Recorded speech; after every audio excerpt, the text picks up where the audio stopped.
Magandang araw po sa inyong lahat, lalo na sa ating mga pinuno, kawal at kawani ng Hukbong Katihan ng Pilipinas.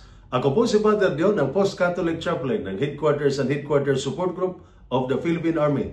And this is Salita ng Diyos, ang ating gabay. Ngayon po ay Monday, June 30, 2025, ng ika-13 linggo sa karaniwang panahon.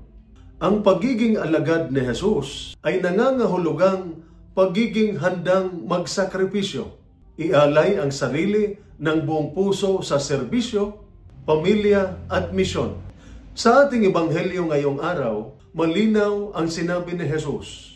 May mga longga ang asong gubat at may mga pugad ang mga ibon. Ngunit ang anak ng tao ay walang matutuluyang tiyak. Ipinapahiwatig dito na ang pagsunod kay Kristo ay hindi tungkol sa kaginhawaan o pagiging madali. Katulad ng buhay sundalo, kailangan nating maging handang lumipat sa anumang oras, magsakripisyo at iwan ang ilang mga bagay alang-alang sa tungkulin. Ang misyon ay maaaring maging mabigat.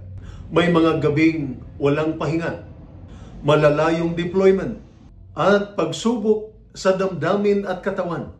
Ngunit kung ang ating puso ay buo at tapat, kung tayo'y naglilingkod ng may malasakit at layunin, bawat sakripisyo ay nagiging makahulugan.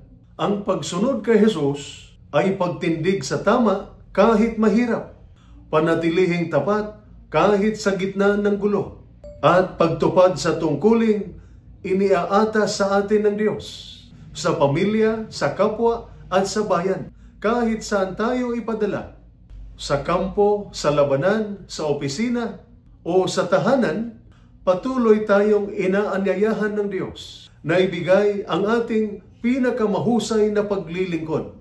At habang sumusunod tayo sa Kanya, Siya naman ang gumagabay sa bawat hakbang. At ito po ang salita ng Diyos, ang ating gabay. Manalangin tayo.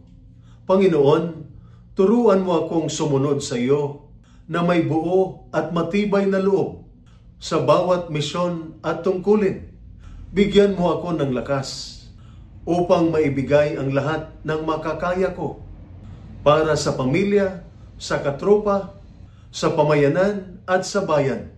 Gabayan mo ang bawat hakbang ko upang ang buhay ko ay maging pagpapala sa iba at kalugod-lugod sa iyong paningin.